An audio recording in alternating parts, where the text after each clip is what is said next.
Thank you for being here, and thank you for writing a tremendous work.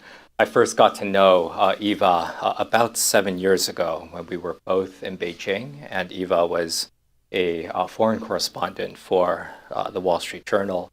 And one of the things I was really impressed by with Eva was that she was always really good at doing intensive research for everything that she covered, in addition to being an excellent reporter. And I think when you pick up House of Huawei, you'll see all of these instincts rolled up very well in terms of having a tremendous reporterly eye on what's going on with Huawei, having interviewed Ren Zhenfei, as well as a lot of former Huawei employees, as well as present employees, combined with intensive archival research about what was going on in terms of Ren Zhenfei's early life, what his father was like, the early days of Huawei's incorporation as a company. And I think what you'll pick up is a sense of the freewheeling times of China's early foray into capitalism when Huawei was first incorporated in Shenzhen. And so I think this is a terrific book, and I think this is going to be I think a revelatory work about what is going on with China's most important company. And with that, Eva, I think I want to invite you to introduce a little bit of the company. You'll read a very short excerpt of a few paragraphs inside the introduction, which I think will help set the stage of what Huawei is and to give a sense of how important this technology company is. Thank you so much for the warm welcome to Alec and Dan. And so pleased to be here with all of you. Thanks for braving the cold to come out today. So Huawei Technologies, it is the largest company in the world for making the pipes that make up phone and internet networks. And that's sort of the most important line of business that they do. They have quite a few other lines of business also. Smartphones, they're one of the world's major smartphone brands, which is how most consumers have heard of the name. They also make AI chips, which has been a growing area of importance for them in China's tech ecosystem. And so I'll maybe start by just reading a small snippet from the introduction.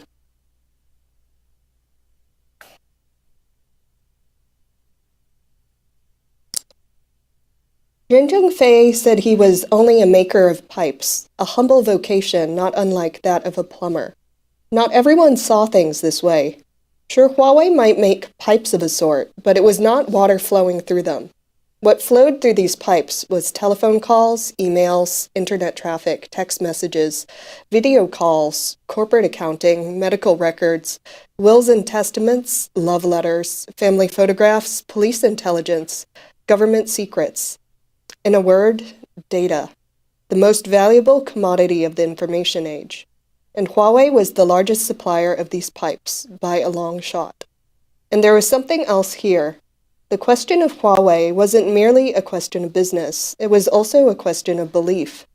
When the Soviets had sent Sputnik 1 into the skies in 1957, it had shaken Americans to the core. There was nationwide soul-searching. How could Moscow have gained the technological edge with its stodgy communist methods? The collapse of the Soviet Union seemed to put that debate to rest, affirming the brittleness of communist rule and the superiority of Western liberal democracy. As for China, it had been a technological leader centuries ago, inventing the compass, gunpowder, and paper. But it had fallen behind in the 15th century, and the prospect that it would ever catch up again seemed unlikely. Until now, the world was having another Sputnik moment, and this time the Sputnik was Huawei. Huawei was filing more patent applications than any other company on Earth. Huawei was number one in 5G. Huawei was number one in smartphones. It was breaking ground in artificial intelligence. It pulled in more in annual sales than Disney and Nike combined, and it employed more people than Apple. The rise of such an absolute corporate juggernaut was not supposed to be possible through communism, but it had happened. It was the kind of thing that made people reconsider what they knew to be true. They were reconsidering if free trade really made everyone wealthier. They were reconsidering if history did end with Western-style democracy. They were reconsidering if the source of innovation really was college dropouts' garages and not the state picking winners and losers. Because if so, then how did a company like Huawei exist? Eva, I think my first question to you will be, how does a company like Huawei exist? Now, there are several competing narratives about Huawei that I think you do a really good job of teasing apart. Now, there is, on the one hand, a narrative that is mostly from the American government that Huawei is where it is through tremendous help from the Chinese government. Now, that is established. There is a lot of export financing that China has given to Huawei. There has been high-level political visits from Jiang Zemin, Hu Jintao, Xi Jinping have all visited Huawei's offices. And so that is one bundle of narratives out there. There's another bundle of narratives that Huawei is where it is through substantial theft from mostly Western companies. And you have also documented a lot of the things that, a lot of the allegations that Huawei has faced from companies like US-based Cisco, Canada-based Nortel about technology misappropriation. And I think what is also very impressive about the reporting and the archival research that you've done in House of Huawei is that I think you are adding an important third bunch of reasons for the way that Huawei has gotten to where it is, which is that there is tremendous entrepreneurial hustle in this company that is eminently recognizable by anyone from Silicon Valley. That there is just a lot of efforts to make technology and having a very aggressive sales force to push that around the world. So I presented a few bundles of narratives about how Huawei has gotten to where it is, and I wonder if you can help us assess, what is the weight here? How do we make sense of all of that? Yeah, and very much these were the kind of questions I was thinking about while working on this project. And as a journalist, coming to this as a journalist background, we're always looking for the specific story that sort of tells a broad picture, like the story of a single person that sort of illuminates a broad trend. And so that partly was behind the choice of profiling Huawei, because it isn't just a simple answer of just one thing or another behind its success. And that's partly why it's become such a formidable rival to the United States, is this hybrid model. And so yes,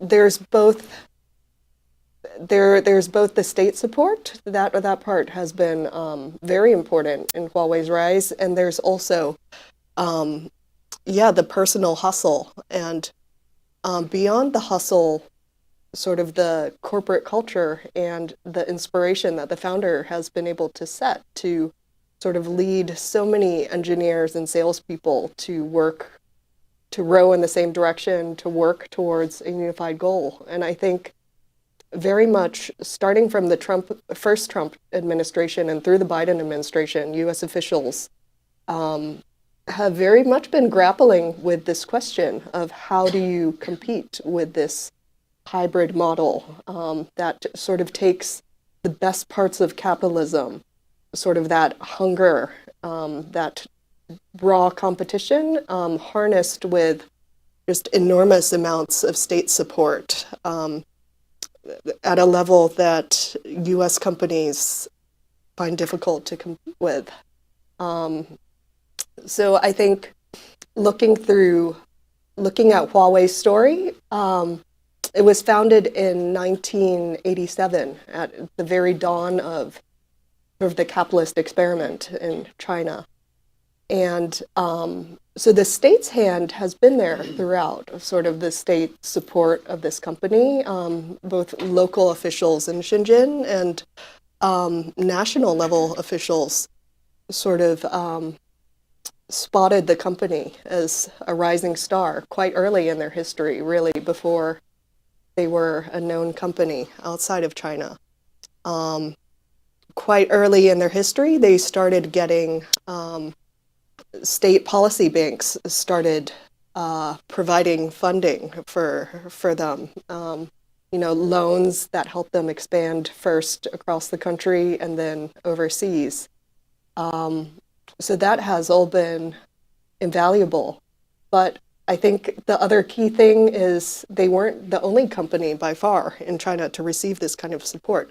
It was very much sort of controlled competition and fostered competition by the state, where Huawei had to compete against, at first, dozens of companies that, background-wise, were very similar to itself. And all of these were starting from sort of the same level. They all had government support, and it was through very sharp elbows that Huawei sort of outcompeted its rivals and ended up sort of the unrivaled king in the sector in China and then in the world.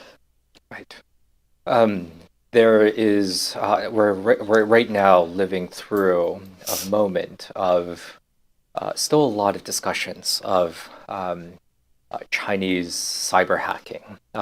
In America, the big campaigns that papers like yours have discussed over the last year have names like Volt Typhoon, names like Salt Typhoon, in which Chinese security agencies have penetrated to various extents Western telecom networks as well as other types of networks. Can you speak a little bit about how, since Huawei is such a big cyber company, how does Huawei fit into these allegations of national security risks? Yeah. So I think this is something quite uncomfortable for the companies, both Chinese and Western companies in this field, to talk about. But if you think about it, if an intelligence agency is trying to tap data or trying to survey another country, how are they going to do it? They're going to do it through the phone and internet networks. And these are the networks that are made by these companies. So they are, of course, they're going to be targeted, and of course, they're going to be at risk. And so what you've probably seen in the news recently, there's been news of these Salt Typhoon hacks, which U.S. officials have said is the biggest cyber attack in U.S. history. And these are sort of the major U.S. networks, which Huawei in the U.S. long had been sort of relegated to the small periphery. And not, so this isn't even Huawei equipment that is being discussed. This is, equipment from vendors, Western vendors, companies that were believed to be more trusted. But you can see through it that, very much this industry is a battleground. And that is partly why a lot of policymakers' attention has been on, what companies' equipment do we make, do we use? And more recently, is there a U.S.-made alternative for some of this, which has been a very difficult question to answer from a financial perspective. In the era of globalization, it's just been very hard for U.S. companies to compete on cost. Well, the U.S. is a technology leader. We ought to be good at this sort of stuff. And somehow, the U.S. has no compelling answer to Huawei's 5G mobile equipment at the moment. I would say the most interesting development is now there is in these new satellite services like Starlink, and that's something that's kind of come out quite unexpectedly, and that the conversation was, that just the math doesn't add up. It's very difficult to make equipment in the U.S. for these networks. And that's partly why you see so much policy interest in Starlink, in Elon Musk businesses, in satellites now. And that, it's made in the United States and they're profitable right now, which is something that it seemed impossible. I was counting the minutes before Elon Musk would come up, and here is Elon, here to save the day in yet another dimension. So now the U.S. might have an option to compete on 5G because a lot of times when the United States government was telling substantially developing countries, do not use the Huawei products, do not use its fiber optic lines, do not use its mobile equipment.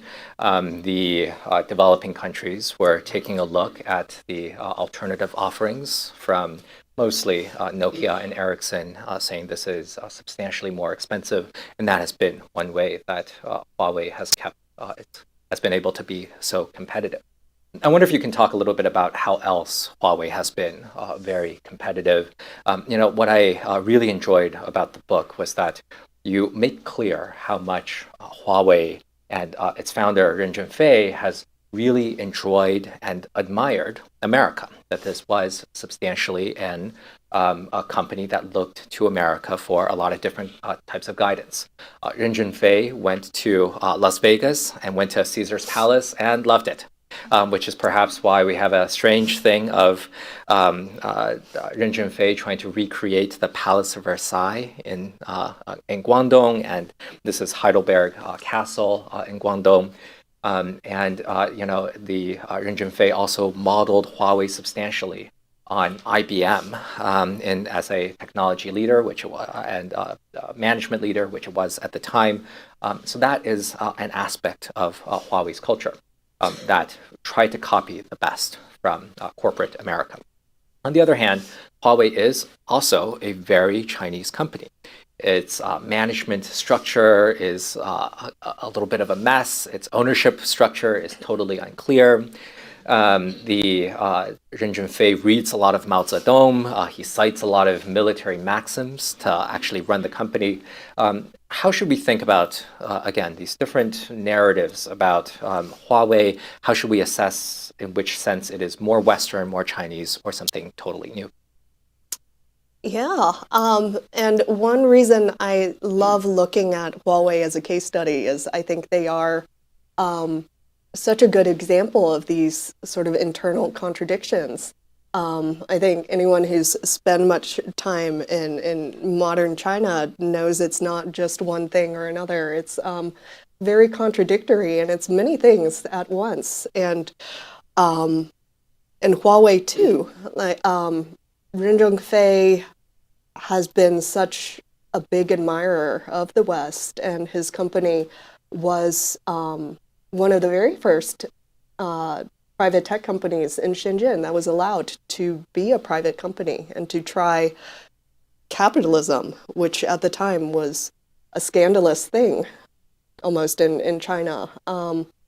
And he very much admired Western companies and spent a lot of time in the 1990s trying to learn from companies like IBM and to try to structure Huawei in a similar way, management style, as major Western corporations. And at the same time, ultimately in China, the government is in control, or rather the party is the highest authority. And so what is different in a company like Huawei compared to a Western one is sort of the prominent presence of the party. And as part of that, sort of Huawei following closely with policy shifts in policy winds in Beijing at a top level. And I think, Ren Zhengfei, he grew up during the Cultural Revolution. His own father had been persecuted, and he very much sort of understood the political risks of getting on the wrong side of Beijing. And part of this company's success has been just being able to sense where policy winds were going in China and making sure to stay in step with them, which meant in the 1990s, as China was beginning to try to get into the World Trade Organization, to Huawei was in the early vanguard of companies that was going overseas, internationalizing. More recently, with Xi Jinping's Belt and Road Initiative, Huawei also very much was in step in working on that infrastructure build out. And now they've pivoted towards, they're working on AI, they're working on robotics and these kind of emerging fields. And so I think that kind of swiftness is what has made the company successful. Now, the critics of Huawei would say, yes, of course, it is able to follow these policy winds because this is a Communist Party-controlled company that the chairwoman for a long time was someone who was established, according to Huawei's website, to work for the Ministry of State Security. Is it the case that Huawei is so good at following policy winds because it is somehow a state-owned company? Well, I think for a company working in this field, there's no such thing of just going totally rogue and not being partly under strictures of the government, and that even is the case in the United States. As part of the book, I also talked to Western telecom operators, and they very much take the advice of U.S. security services in determining what vendors they use, things like that. This is a field that touches on national security, and so yeah, I think Huawei, Ren Zhengfei and his leadership team, they've understood from the start, the perils of becoming a sluggish SOE, state-owned enterprise, and they've tried to stay sort of as independent as possible. But at the same time, they're very pragmatic. So Ren has told his employees, you must be patriotic. That's one of the requirements of being in this company. And that's just sort of sound advice for a Chinese executive to give his engineers. I think if I could turn the tables on you and ask you a question, you've spent a lot of time sort of studying the Shenzhen ecosystem of companies on the ground, also in your years in China, and I'm curious what your impressions are, both of Huawei and these other companies that have grown up in Shenzhen. There are many odd sites around Shenzhen, not least of which is Heidelberg Castle, as well as Versailles, and all of these recreations. I think that Huawei is a really important driver of China's technology progress, in part because it is embedded in Shenzhen, which is an enormous ecosystem of technology production. I think it was while looking at Huawei as well as these other electronics makers that I thought, one of the advantages that China has in terms of technology production that doesn't get talked about enough in Washington, D.C., is how much a place like Shenzhen is an ecosystem of technology production. I've been a technology analyst in China since 2017, and one of my views about technology is that we really have to figure out, distinguish between three different types of things of what we're talking about. Technology is most obviously tools, equipment. These are the things that we can observe quite easily. In a cooking analogy, that's the pots, pans, and the stove for actually making something. Technology is second, a lot of explicit instruction. So the sort of patents that Huawei is filing, anything that is a blueprint. And so these in a kitchen is the detailed recipe of how to make something. And I think third and most important, technology is, I think, process knowledge, which we can also refer to as tacit knowledge, industrial experience, which is represented by a skilled workforce.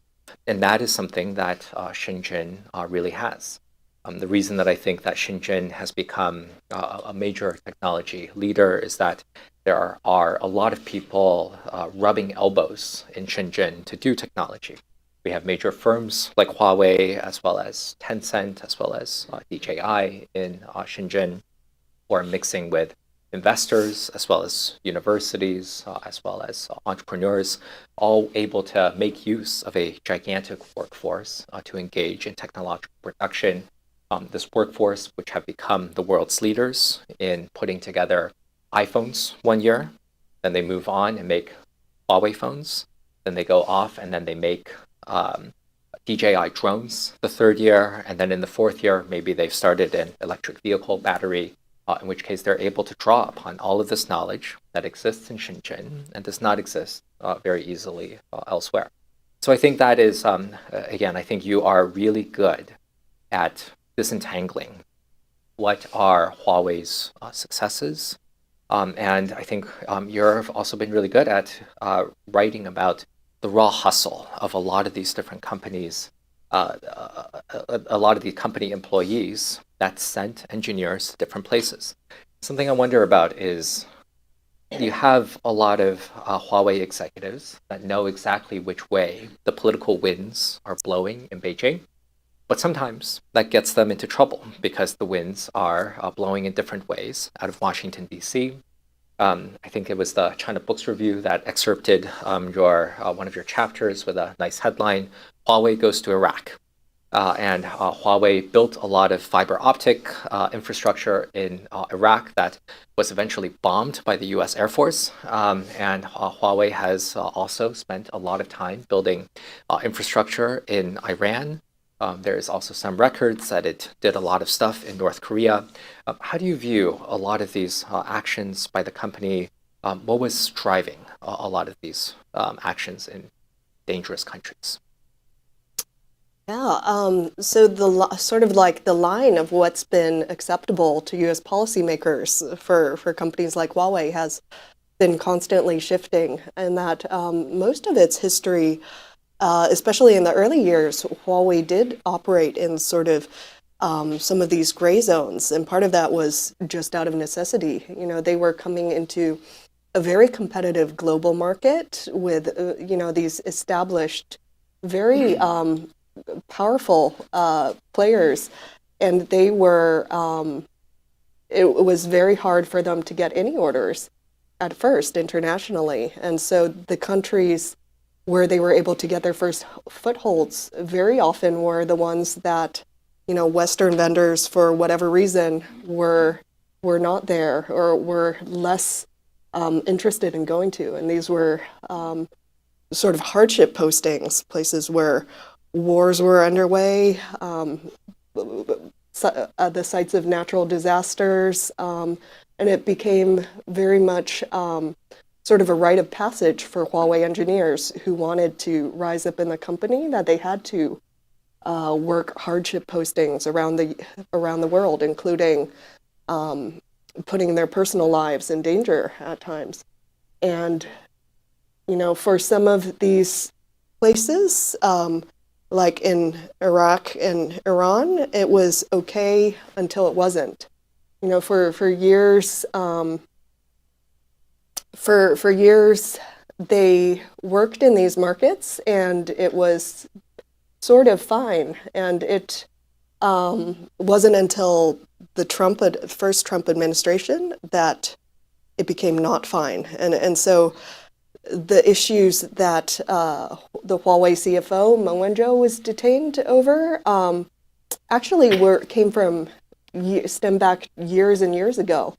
And what had changed primarily was Washington's assessment of this company and how much of a rival and a risk that it posed. And that was because of the arrival of the 5G era.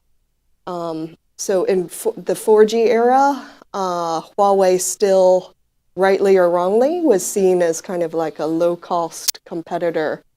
But then 5G arrived, and it just coincided with Trump becoming president. And everyone suddenly realized, this company, they're not just a low-cost vendor, they have more patents in 5G than any other company.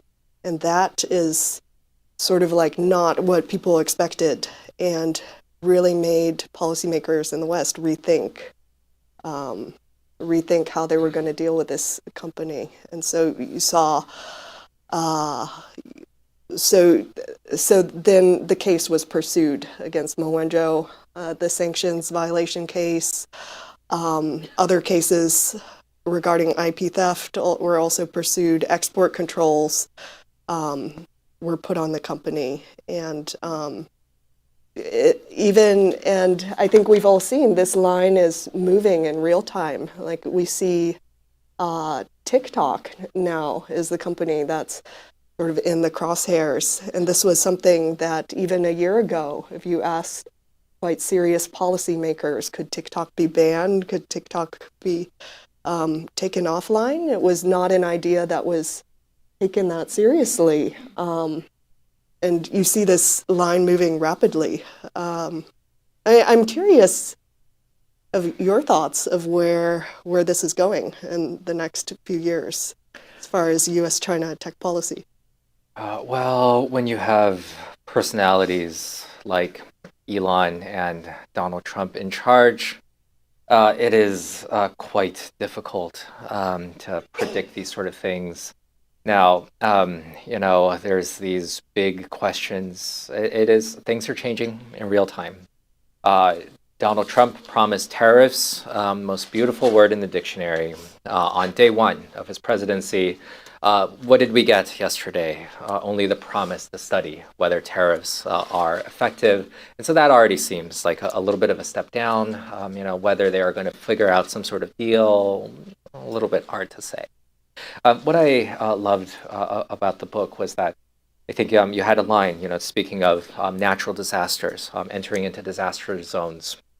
The Huawei had a saying that, when others run out, we run in.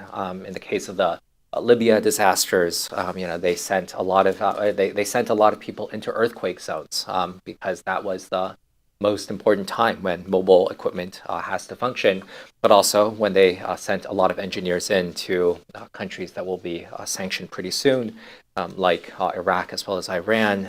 That was a major misstep. I love these little details that you have of, to make it easier to engage in hardships postings abroad. Ren Zhenfei scared up a chef from Chongqing to help the Chengdu-based, people of Sichuan be able to get through by having home-cooked Chongqing Sichuan meals at home. Can you talk a little bit about, how you rustled up these colorful details about a company that isn't necessarily very colorful all the time, and how did you do some of the reporting? How many dusty archives did you visit in order to figure out a lot of these details that make the book such a gripping read? Well, thanks so much. So part of what made this book possible in such vivid detail is, thanks to Huawei's engineers themselves, in that the company has sort of this rare culture of encouraging its employees all the way up and down the chain, from senior executives to quite junior engineers, to put their sort of thoughts to paper, both recording what they're doing in their moment and their job in specific detail, and sort of how their job fits into the bigger picture, both in, this moment in the world that they're living in, both in China and in the world at large. And so that something quite precious, and that as a research resource.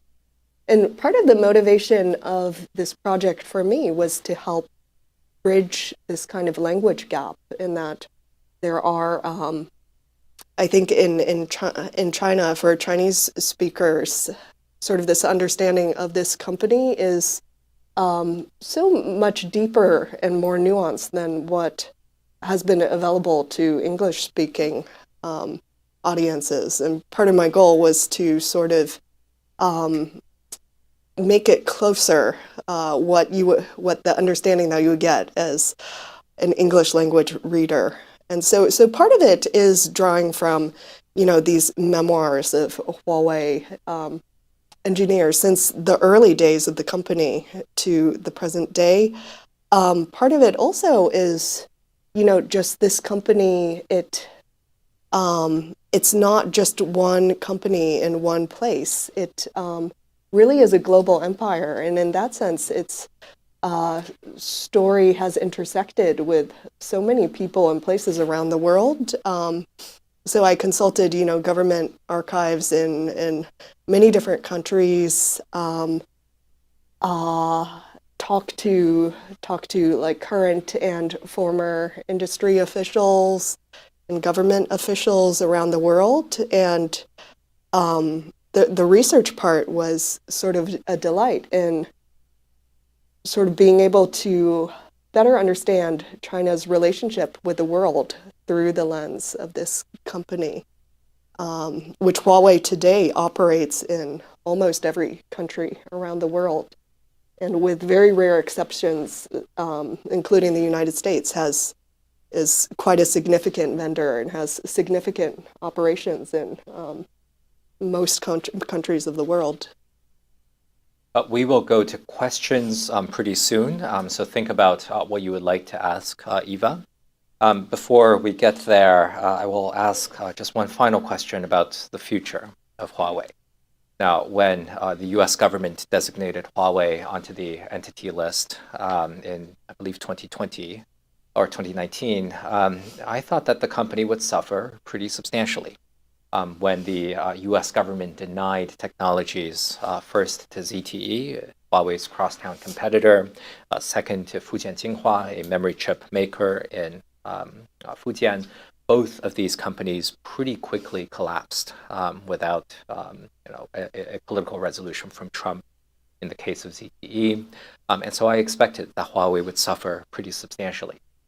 Here in 2024, nearly half a decade after being designated to US sanctions lists, Huawei last year was the second largest handset seller in China, right behind Vivo. And Huawei is still, as best as we can tell, able to make 5G equipment sales around the world, which was sort of the express intention of the US government sanctioned the bloc. So talk to us a little bit about the resilience of this company, having spoken to so many industry officials, former employees, having interviewed Ren Zhenfei. What do you understand about the resilience of the company that the rest of us do not?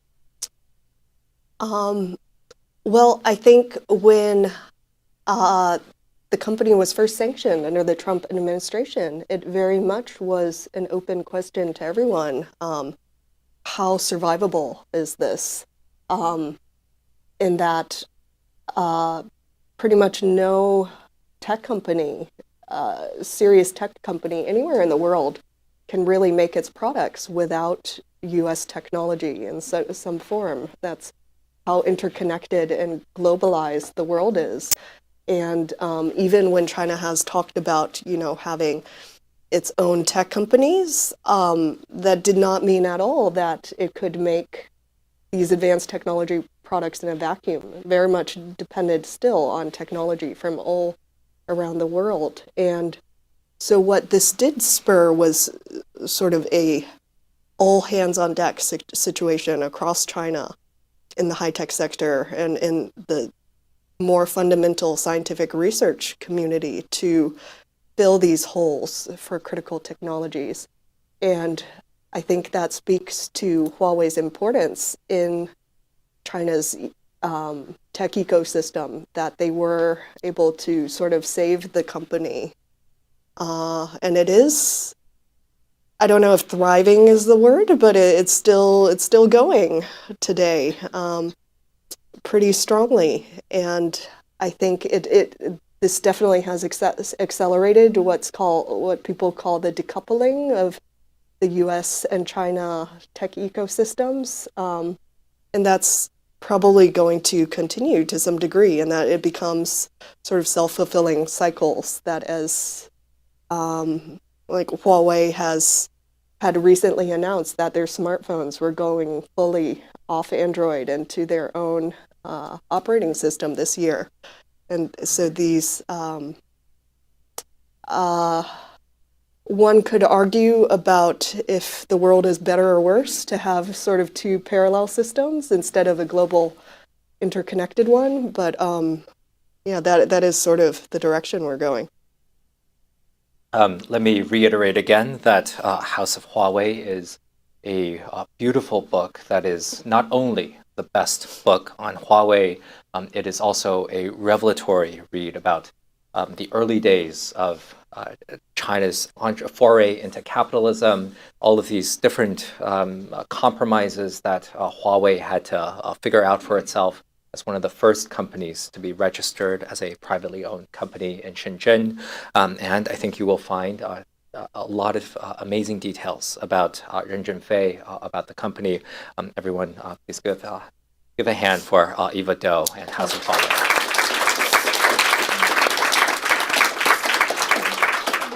With that, we will go to questions. If you could, please wait for the mic so that people can hear you, and briefly introduce yourself, and please keep these questions short so that we can have as many questions as we can before the author signing in a little bit. Thank you so much for the very extremely insightful. I'm going to have so many questions. I just going to throw out there. You can pick whichever one you want to answer. So first one is in 1987, Ren Zhenfei get into the business. That's early. And what prompts him? So first one. And second thing you mentioned that he used a lot of sharp elbows getting in front. What exactly he did? The third thing is that the direct competitor for him would be like Cisco, out like in US. Like how Cisco failed in comparison, or flip side, what's so exceptional about Huawei in comparison? So lastly is that after Huawei, what are you going to work on currently? And what you think the United States, the things you think so exceptional happen in China, but the United States government is not paying attention. So that's all. Thank you. Is that it? Okay. Just a couple easy to answer questions. Easy to answer questions. Well, to start with the first one, so why Ren Zhenfei had started this company? You know, at the time it was a pilot program that was beginning in Shenzhen, and so Ren Zhenfei has said that you know, a local official suggested that he try a startup, which yeah, I think part of the details is a bit unclear, but there was both. There was sort of the personal drive of entrepreneurship, and also local officials were sort of going around encouraging engineers with that kind of background knowledge to start to be part of this experiment at the time. And it was very much an experiment in that most of the people who did these startups at the time, did it sort of on sabbatical from their state-owned enterprise jobs, sort of with the fail-safe that they could go back to their job if this failed. As far as sharp elbows, you know, Huawei has this kind of had this infamous wolf culture, which played out especially with their rivalry with ZTE, which I think outside of the company people tend to see them put them in the same boat as kind of like siblings, but it was very sharp rivalry. They saw each other as enemies, and there are stories of they would almost tail each other, and an executive would be making a deal with one company, and the other company would come knock on their door late at night and say, you can't do this deal, I'll get fired. They went to very extreme lengths, and for a while, salespeople were able to even, make deals at a loss, be able to win them against their competitor. And sorry, what was the Cisco? I think there definitely were some credible IP infringement issues at the time involving in the Cisco case. That was sort of the big first case where a Western company sued Huawei for IP infringement. And another thing was sort of the state financing that Huawei was receiving at the time, I think was very hard for companies in other countries to compete against. It was just enormous amounts of bank loans that they were receiving for the purpose of going out into the world, going across the world. And of course, that was a lot of hard work and legwork by their salespeople, but they had sort of as much cash as they needed to do that. Seems like the important qualities for the Huawei sales force are first, sharp elbows, and second, strong liver. Because the yes. drinking culture inside Huawei, where the ability to show respect for your customer was to get more drunk than your customer. And that was some very nice details of how the Huawei sales force in the Northeast, where the drinking culture apparently is heavier, suffered far more than elsewhere. Other questions? Yes. Hi, thank you so much. My question is on something that you briefly touched upon, which is the issue of TikTok, right? That's kind of the new iteration, if you will, of what happened to Huawei, in that they're kind of using the same argument, First Amendment argument. And what do you think is different between Huawei and what TikTok is going through right now, and some similarities? Yeah, I think in some ways it's quite similar in that there is sort of always going to be one company at a time that's sort of seen as the top policy priority of the moment. And in the first Trump administration, that company was Huawei, and we're starting the second Trump administration with TikTok very much in the crosshairs. And I think, on the surface, these companies are quite different. Huawei makes very complicated hardware. TikTok makes, a very easy to use, addictive user interface and app. Sort of what is similar is both of them have to do with the data that is on the back end of these systems, which I think is not only a US-China issue, it's an issue that policymakers are grappling with quite universally, which is the technologies around us are starting to collect data on all of us at a much faster rate that policymakers can even understand, what exactly they're collecting and what the implications are. And you sort of see this through TikTok. Also with sort of smart cars, we're increasingly seeing that. All of these things are sort of monitoring people in real time in a way that both consumers and policymakers don't fully understand what the implications of that are. Both TikTok as well as Huawei have created a lot of more complex laws in America in terms of legal challenges and regulations. The the U.S. Department of Commerce invented a totally new extraterritorial sanction known as the Foreign Direct Product Rule, specifically to target Huawei. And the U.S. Congress passed a bill mostly targeting TikTok that TikTok took all the way to the Supreme Court.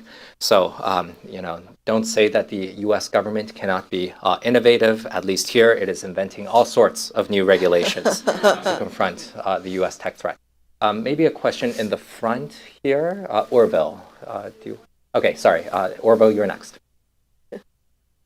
Thanks, Eva. It's very interesting. I really look forward to reading the whole document. Most of your discussion tonight is around the commercial aspect of the business, the origin story, this scrappy Silicon Valley mentality, the discipline of IBM. Sounds like a company development story. You also talked about the early ecosystem. I remember the days. But there came a point where it became an instrument of the industrial policy for China. And if you can take us a little bit, because you didn't really talk about this at all, if you could discuss a little bit around when it finally reached a scale where the leadership saw what it meant for national security, for national R&D, for national supremacy, right? Because all those things happened, but you didn't really address that transition and then into the digital Silk Road and how it sailed with that great amount of capital behind it. Certainly. I think Huawei was really part and parcel of China's industrial policy from a very early time, long before it was sort of seen in that lens. And that partly was just because it was not important enough of a company, really, at the time. But even in the 1990s, they were making their own chips, which at the time Huawei's executives already recognized were a critical technology for the nation to develop. And what we saw even in those early days when they were making sort of rudimentary chips was when senior officials from Beijing came to visit, they always came to visit the chip center. Jiang Zemin himself went to visit Huawei's chip center during the 1990s. And so there was very much a recognition, even at top levels, these are the technologies that are important, and Huawei is one of the companies that is working on them with the help of state funding. Ren Zhengfei, in his early days, had a saying that, a country without its own program-controlled switches is like one without an army. And this was something he was saying in the 1990s, which was also in those early years, Beijing already had started quotas for telephone switch orders between foreign providers and domestic ones. So I think from its very early days, really, it was a part of China's industrial policy.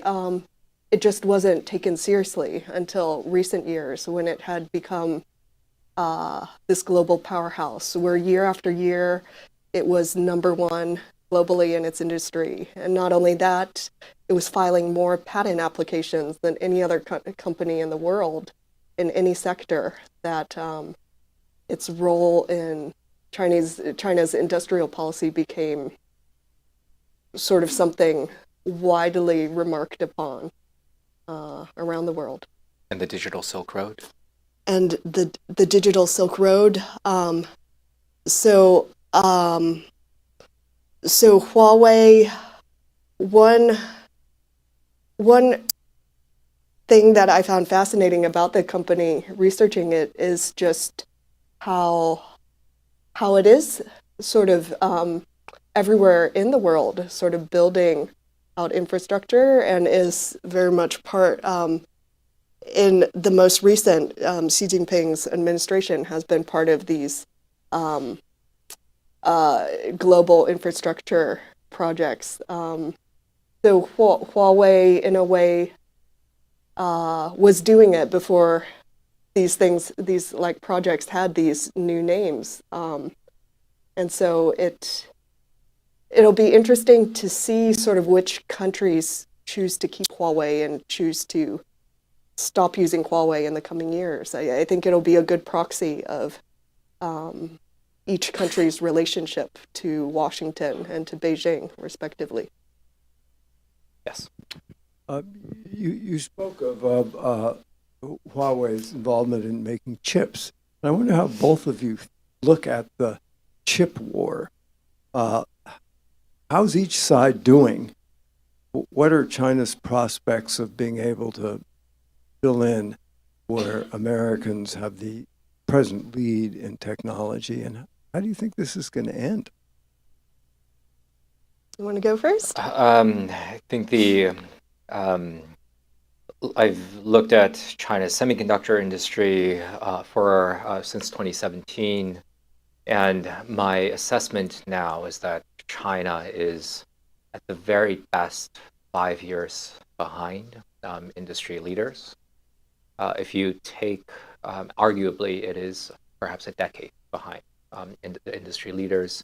There are some areas in which China has been able to catch up pretty substantially to the technological frontier.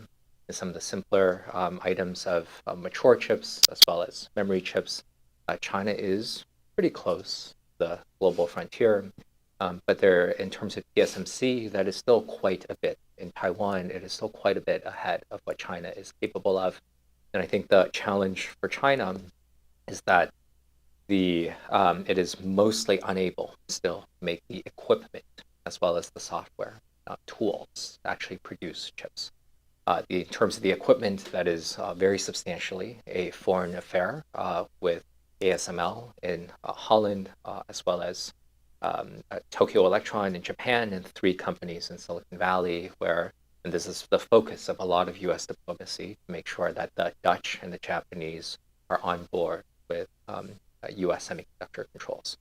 In terms of the software actually needed to design chips, this is also very complex stuff that is all made by Silicon Valley companies here in America, where the U.S. is able to control these sort of things. On the other side of the coin is that China has caught up on quite a lot of chip production. It is flooding the production of mature chips. So these are chips that are going into electric vehicles rather than the latest iPhones.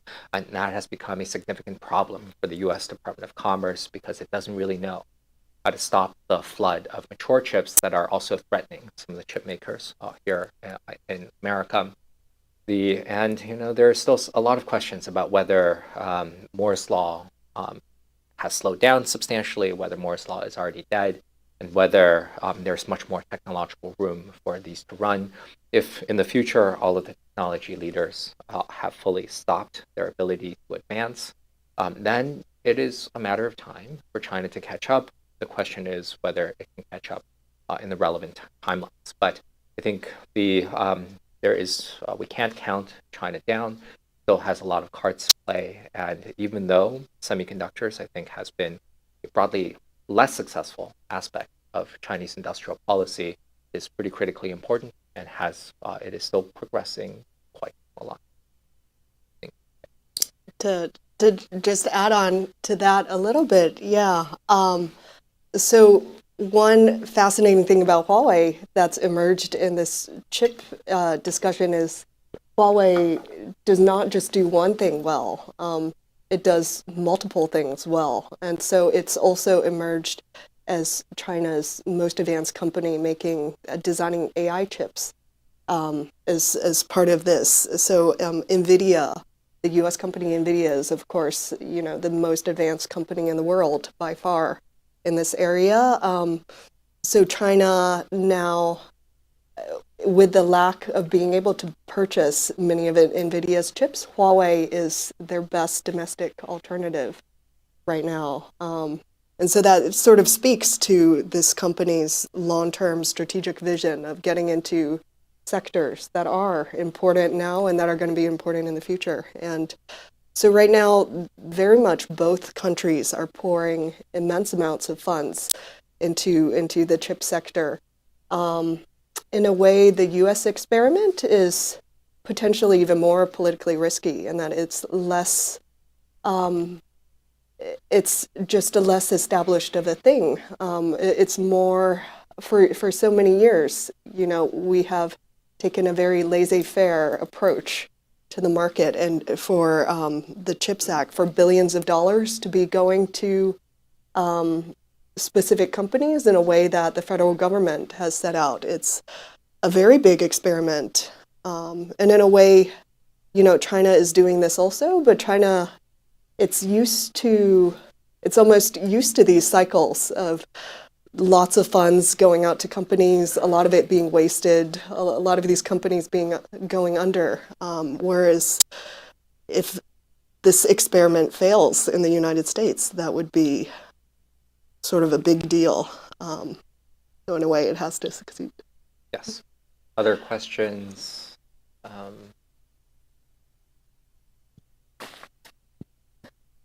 Hi. I have a question about what you think of Huawei's future. I think you outlined that part of Huawei's success, and as compared to its brother company ZTE or Fujian Jinhua, is that it is able to pivot. So it started when I remember when I know this company was an infrastructure equipment builder. Now it's, like you just mentioned, a high-end cell phone maker, and it's also becoming a chip maker. What do you think is the future? And furthermore, I have a question about leadership. I think it's a question you touched on at the beginning, that its management is not as modernized as it could be. Ren Zhengfei is getting old. His daughter took a hit recently for obvious reasons. Where do you think, does he have a succession plan? Do you know? Yeah, I think for the foreseeable future, Huawei is playing a pivotal role in China's tech ecosystem, which even more so just in the past couple years, because with the increase of U.S. sanctions on China, which have sort of intensified to the very last days of the Biden administration, that means Huawei each day is that much more critical as the best replacement, domestic replacement for these technologies. And so we do see Huawei working in many of these fields that are very critical for China in the next few years, including chips, including autonomous vehicles, solar, robotics. So I think it's going to be a very critical company. I think succession, that is the big question for any company. And it's been, I think the best argument in Huawei's favor is that Ren Zhengfei has been thinking about this question since the 1990s and concerned about it even back then. And starting from the 1990s, going around the industry and sort of getting the best advice, both within China and around the world, for how do you make a company survive beyond yourself. And so we do see this system where there's dispersed risk, there's rotating chair people. And so in that sense, it's very hard for a single person to take down Huawei through their errors, through an error in judgment. At the same time, part of Huawei's success has been Ren Zhengfei's ability to motivate his employees, sort of that spiritual guidance. And that sort of X factor in a company, we'll have to see the effect when he retires. We're going to wrap this up in a few minutes so that we have the ability to have all of you get your books signed by Eva. So why don't we take 3 questions at once, and then Eva, you can take your pick. Hello. Yeah. Hi. Just a quick, more speculative question. So I just want to see what are your thoughts on the sort of possible technological future collaborations between Huawei and possible, say, U.S. companies. And the reason why I ask this question is because there are instances in U.S. history where, like, for example, I think a very clear example would be Russia's rocket technology. At some point of time, Russia's rocket technology was so far ahead of the U.S. that the U.S. sort of abandoned its the rocket program, and basically the space shuttle has been using the Soyuz engine for the longest time. So I was just wondering, at what point does the U.S. sort of stop with this, like blacklisting and everything, and get into some sort of collaborative mode with Huawei on sort of, say, even technological equipment or telecom equipment on this end? Another question?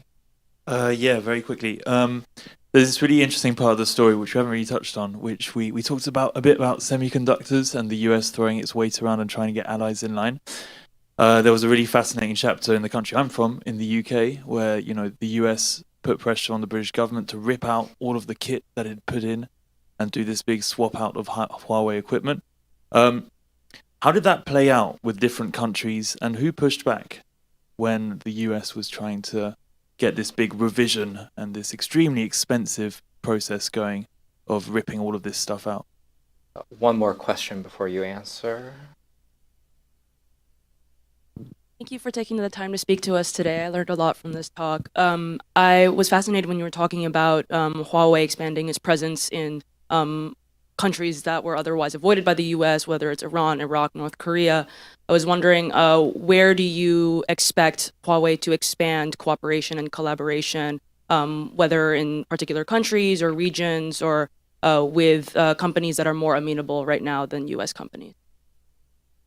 Thanks so much for these questions. And they are kind of related. So the first one about collaboration in the US, I think it is a very difficult environment for that, political environment in the immediate few years, in that sort of just the lingering and broad security concerns about Huawei make it, I think, very politically unpalatable for US companies to be sort of attempting new cooperations with it at this moment, in a way that probably is not the case for all Chinese companies, and that there has been sort of discussions of among people in Trump circles of, shouldn't we be attracting foreign companies to come bring their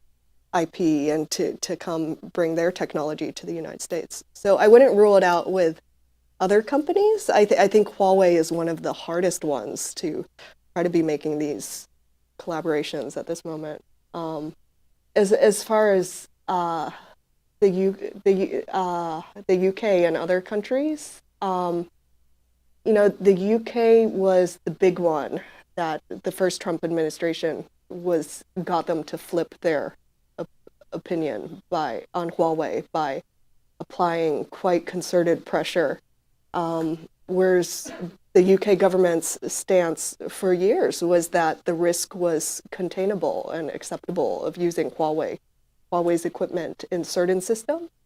And they sort of abruptly reversed that as due to sort of concerted efforts by the Trump administration. And, aside from the UK government, the first Trump administration did not have that much success, really, in pressuring other countries around the world to stop using Huawei equipment. And part of that is simply this market's so consolidated, there are very few alternatives.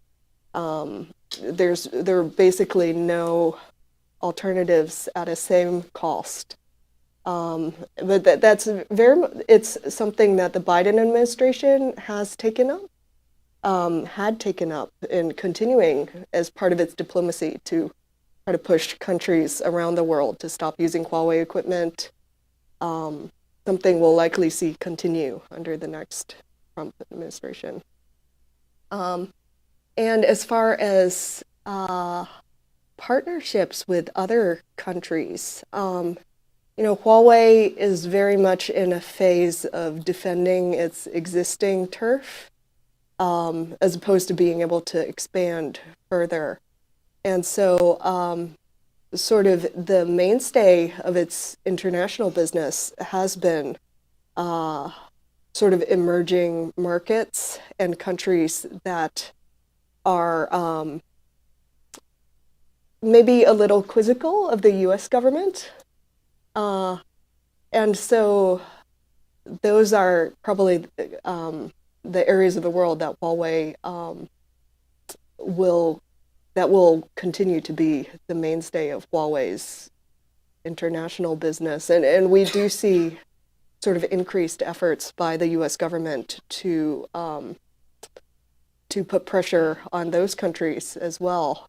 Like one of the Biden administration's last acts in office were these AI export quotas, which in a way are quite extraordinary, where usually sanctions are sort of direct to the country. You would sanction Iran, or you would sanction China or Russia, and they're sort of essentially sanctioning almost all of the world and limiting US AI exports to around the world with precisely this goal, to limit this technology from getting to Huawei through other countries that it's working in.